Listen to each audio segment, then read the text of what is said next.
हमारे senior anchor person sports anchor person Najibul Hasnain भी हमारे साथ मौजूद हैं। नजीब, आपने भी फाइनल देखा, कहीं वाकई जिस तरीके से अली कह रहे थे कहीं नजर ही नहीं आया कि डिफाई चैंपियन अर्जेंटीना जीत के लिए खेली हो, स्पेन ही हावी नजर आई पूरे गेम में। बिल्कुल खालिद भाई, आपने एक चीज नोट की होगी, मैंने ये देखा कि अब तक जितने वर्ल्ड कप फाइनल्स मैंने आज तक होश संभाला है और देखे हैं, उनमें कभी मैंने इतना वन साइडेड मुकाबला नहीं देखा। जबकि स्कोर लाइन ये नहीं बताती कि 0-0 पे मैच खत्म हो और एक्स्ट्रा टाइम में जाए और 1-0 पे कोई टीम जीत रही है, लेकिन उस टीम ने कंप्लीटली डोमिनेट किया। जैसे अली ने कहा, एक कंप्लीटली अग्री कि अर्जेंटीना तो ऐसा लग रहा था कि 90 मिनट खत्म होने का इंतजार कर रही है, चाहे शायद वो चाह रहे थे कि बात पेनल्टीज तक जाए, क्योंकि उन्होंने तो अटेम्प्ट ही कोई नहीं किया। जैसे अभी ये बात चली रही थी कि आप देखिए कि इस पूरे गेम में वॉपिंग 19 अटेम्प्ट्स, 11 ऑन टारगेट स्पेन की तरफ से, और जो भी अटैक अर्जेंटीना से हुआ वो latter part of the game यानी कि एक्स्ट्रा टाइम के भी दूसरे हाफ में जाके हुआ। वो गोल करने के लिए नहीं खेल रहे थे, वो शायद ड्रॉ के लिए खेल रहे थे, कुछ समझ नहीं आ रहा था कि उनकी। और मैं ये भी बात समझता हूँ कि Spain is a far superior team, तो उनके पास ज्यादा ऐसे ऑप्शन भी नहीं थे। जिस तरह से वो स्पेन उनको डोमिनेट कर रहे थे, बट जितनी तारीफ की जाए कम है स्पेनिश साइड की, इनके डिफेंस की। पूरे इवेंट में सिर्फ एक गोल कंसीड किया है, पूरे इवेंट में जितने मैचेस खेले सिर्फ बेल्जियम एक टीम थी जिसने इनके खिलाफ एक गोल किया है। तो दिस शोज कि इनका डिफेंस कितना रॉक सॉलिड था। कहां पे आपको अर्जेंटीना की तरफ से आपको कोताही नजर आई कि कहां कोई स्ट्रैटेजी नहीं थी, कोई प्लानिंग नहीं थी, क्या था वजूहात, आपको क्या नजर आई?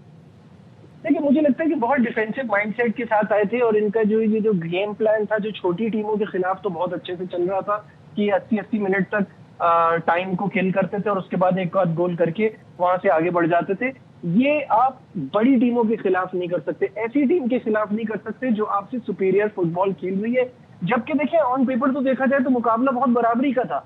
एक तरफ तो कोपा अमेरिका चैंपियन है, एक तरफ यूरो चैंपियन है, दोनों टीमों का मुकाबला हो रहा है। तो हम एक्सपेक्ट कर रहे थे कि जरा टफ फाइट मिलेगी दोनों की तरफ से, बट ऐसा नहीं हुआ। और ऑब्वियसली उनको 10 मैन के साथ एंड में खेलना पड़ा, बट एंजो फर्नांडिस का जाना भी स्टॉपेज टाइम में हुआ था, तो ऐसी बात नहीं थी, एक्स्ट्रा टाइम में ही सिर्फ उनको 10 मैन के साथ खेलना पड़ा।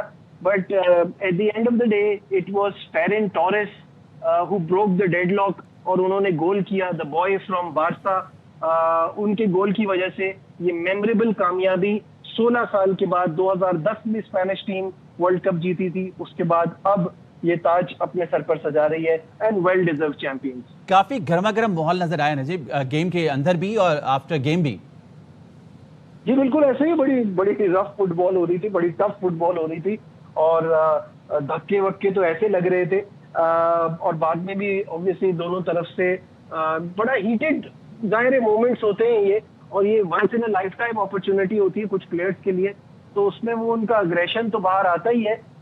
लेकिन फुटबॉल जो स्पेन ने खेली वो बहुत ही आला थी, बहुत ही शानदार थी, वो देख के बहुत मजा आया। तो इसमें आप क्रेडिट किसको देंगे? इस तमाम मैच में स्पेन को देंगे कि उनकी जानिब से अच्छा खेल खेला गया, या आप कह सकते हैं कि अर्जेंटीना की जानिब से अच्छा खेल नहीं खेलेगा? देखिए, ऑब्वियसली स्पेन शुरू टाइम्स, अगर आप इस वर्ल्ड कप से पहले मैं और अली, हम दोनों की दो फेवरेट टीम थी, फ्रांस जो कि सारी दुनिया की थी और दूसरे नंबर पे स्पेन थी। स्पेन ने अपने गेम को जिस तरह ग्रेजुअली उनके गेम होते गए वो इम्प्रूव करते गए, उन्होंने डोमिनेट किया सामने वाली टीमों को, उन्होंने अपनी स्ट्रैटेजी ऐसी बनाई हुई थी, उनका डिफेंस बहुत शानदार था जो पहले गेम से आखिरी गेम तक नजर आया।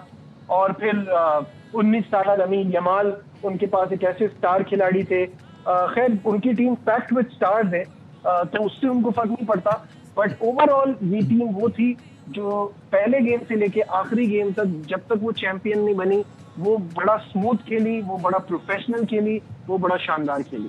ठीक है, बहुत शुक्रिया नजीबुल हसनैन।